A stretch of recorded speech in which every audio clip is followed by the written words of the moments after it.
लक्ष्मी टोकरी को रसोई में ले जाने से पहले फर्श साफ कर रही है। वह आराशी को नहीं देखती है, जिसके बाद वे दोनों थोड़ा भ्रमित हो जाते हैं। आराशी अंत में एक तरफ चला जाता है और लक्ष्मी हाथ धोने के बाद जाने के लिए मुड़ती है। आराशी उसे रोकता है, जिसे देखकर लक्ष्मी चिंतित हो जाती है। वह उसके चेहरे को छूता है। जब वह पूछती है कि वह क्या कर रहा है तो वह जवाब देता है कि वह यह अच्छे के लिए कर रहा है। लक्ष्मी को पहले तो समझ में नहीं आता है। आराशी ने रुमाल निकालकर उसका चेहरा साफ करने से पहले उसे पानी में भिगोया। लक्ष्मी मुस्कुराने लगती है। वह पूछता है कि क्या वह जवाब देने जा रही है। वह पूछती है कि यह क्या है। वह कहता है कि उसके प्रश्न उसके जैसे नहीं होंगे, लेकिन वह जवाब देती है कि उसके प्रश्न बहुत सख्त हैं। वह पूछता है कि क्या वह एक हिंदी शिक्षिका है तो कहती है कि वह उससे सीधे सवाल पूछेगा। मलिष्का पूछती है कि अनुष्का को क्या हुआ, क्योंकि वह कह रही थी कि मलिष्का भाभी आरशी को नियंत्रित करना नहीं जानती, लेकिन उसे लगता है कि अनुष्का उसे बहुत नहीं जानती, लेकिन वह अच्छी तरह जानती है कि चीज़ों और स्थितियों को कैसे संभालना है, जबकि उनकी सारी जानकारी के लिए वह सब कुछ संभालने जा रही है।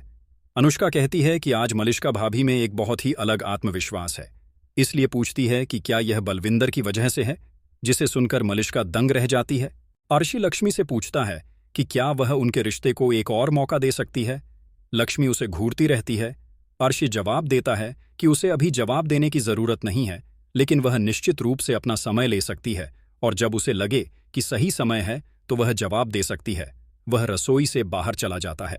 किरण ने खुलासा किया कि वह वही है जिसने अनुष्का को बलविंदर के बारे में बताया था। मलिष्का जवाब देती है कि तब उसने उसे यह भी बताया होगा कि वह यहाँ क्यों आया है और उसे किसने बुलाया है।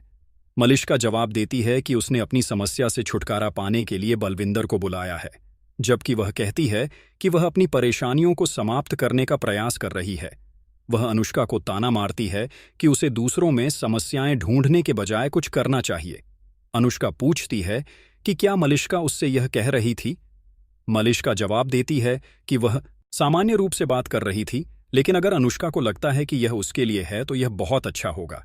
करिश्मा उन दोनों को यह पूछते हुए रोकती है कि वे आपस में क्यों लड़ रहे हैं, जब वे सभी एक टीम हैं। वह कहती है कि यह सच है कि वे अलग अलग परिणाम चाहते हैं, लेकिन उनकी लड़ाई एक ही है। मलिष्का जवाब देती है कि जो उसकी परेशानियों से छुटकारा दिलाएगा वह आ गया है। बलविंदर पूजा कर रहा होता है जब वह अपने साथी को आते हुए देखने के लिए पीछे मुड़ता है। तस्कर हैरान होता है कि वह व्यक्ति फोन क्यों नहीं उठा रहा है। वह कोने में पुलिस अधिकारी को बात करते हुए देखता है और फिर हैरान होता है कि उसके आदमी अब तक क्यों नहीं आए। बलविंदर अपने दोस्त को बताता है कि मामला गरमाने वाला है और इसलिए वह अविनाश से कहता है कि इस घर की बहू को बुलाओ, क्योंकि उन्हें उसे कुछ जिम्मेदारियां देनी हैं। अविनाश चला जाता है। बलविंदर लोगों को बात करते हुए देखता है और सोचता है कि यहाँ कुछ बहुत गलत होने वाला है, इसलिए उसे खुद को संभाल लेना चाहिए। पुलिस अधिकारी सोच रहा है कि अतिथि को कौन सा कमरा आवंटित किया गया था। फिर सोचता है कि उसे अतिथि कक्ष खोजने की जरूरत है ताकि वह बाथरूम जा सके। तस्कर उसके पास आता है और पूछता है कि वह कहाँ जा रहा है, जिससे इंस्पेक्टर नाराज हो जाता है जब वह व्यक्ति कहता है कि वह मुख्य कैटरर है और आश्चर्यचकित है कि इंस्पेक्टर इस तरह से घर में क्यों घूम रहा है। तस्कर इंस्पेक्टर को उस कमरे में ले जाता है जहां पंडित जी बेहोश हैं। जब तस्कर कहता है कि वह बस आराम कर रहा है, इंस्पेक्टर चिंतित हो जाता है। फिर भी उसे तस्कर द्वारा पीठ में मारा जाता है और वह अपनी पिस्तौल लेकर चला जाता है। शालू यह सोचते हुए चल रही है कि आयुष के साथ क्या हो रहा है और वह इस तरह से क्यों बात कर रहा है। तभी अंश शाल को देखता है और यह कहते हुए उसके पास दौड़ता है कि वह उसे खुश कर सकता है, लेकिन शालू जवाब देती है कि उसे उससे बात करने में कोई दिलचस्पी नहीं है। अंश उसके पीछे दौड़ता रहता है और उससे अनुरोध करता है कि वह उसे बताए कि वह क्या सोच रही है, लेकिन फिर शालू गुस्से में अंश को जाने के लिए कहती है, क्योंकि उसे कोई दिलचस्पी नहीं है। तब शालू उसे रोकती है और उसके साथ इतना असभ्य व्यवहार करने के लिए माफी मांगती है। वह कहता है कि वह जानता था कि वह परेशान है, इसलिए शालू कहती है कि यह कोई बहुत बड़ी बात नहीं थी। अंश जवाब देता है कि हो सकता है उसका अपने प्रेमी से झगड़ा हो गया हो। शालू जवाब देती है उस स्थिति में वह उसके साथ सुरक्षित रहेगी क्योंकि वे लड़ नहीं रहे हैं। वह उससे पूछता है कि उसके साथ क्या हो रहा है।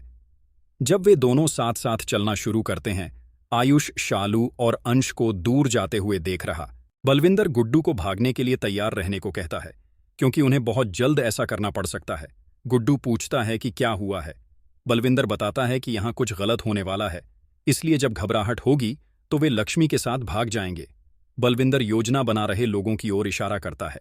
अनुष्का कॉल पर है जब वह दादी को यह बताने जाती है कि मामी आ गई हैं। दादी नीलम से पूछने जाती है कि वह इतनी देर से क्यों आई। नीलम कहती है कि उसे वृद्धाश्रम जाना था, जिसे उनका एनजीओ फंड करता है। फिर दादी उसे जाकर दर्शन करने के लिए कहती है। जब नीलम पंडित जी से थाली के बारे में पूछती है, नीलम पूछती है कि आचार्य जी कहाँ हैं, लेकिन बलविंदर नीलम को यह कहते हुए समझाने की कोशिश करता है कि वह भी आचार्य जी के साथ है और यहां पूजा करेगा। नीलम जवाब देती है कि उसने आचार्य जी से बात की थी और वह जानता है कि यहां एक विशेष पूजा की जानी है। बलविंदर कहता है कि वह भी एक ब्राह्मण है और अपमान सहन नहीं कर सकता। अविनाश लक्ष्मी को नीचे आने के लिए कहता है क्योंकि पंडित जी उसे बुला रहे हैं। नीलम कहती है कि वह बहुत खास है और उन्हें नवग्रह की पूजा करनी है। वह माफी मांगती है कि वह पंडित को देखने के बाद समझ सकती है कि वे पूजा के बारे में कितना जानते हैं। वह पूछती है कि आचार्य जी क्यों नहीं आए। बलविंदर आश्चर्य करता है कि उसने किसे बेहोश कर दिया, इसलिए वह चिंतित हो जाता है।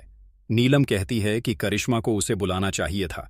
जब करिश्मा जवाब देती है कि वह भी पूजा कर सकती है, नीलम कहती है कि हर कोई पूजा करने में सक्षम नहीं होगा।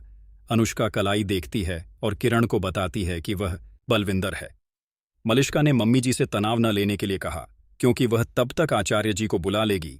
नीलम ने पंडित जी से चिंता न करने के लिए कहा क्योंकि वह चाहती है कि आचार्य जगन्नाथ जी पूजा करें। लक्ष्मी भी दौड़ती हुई आती है और पंडित जी से पूछती है कि वह क्या बात करना चाहते।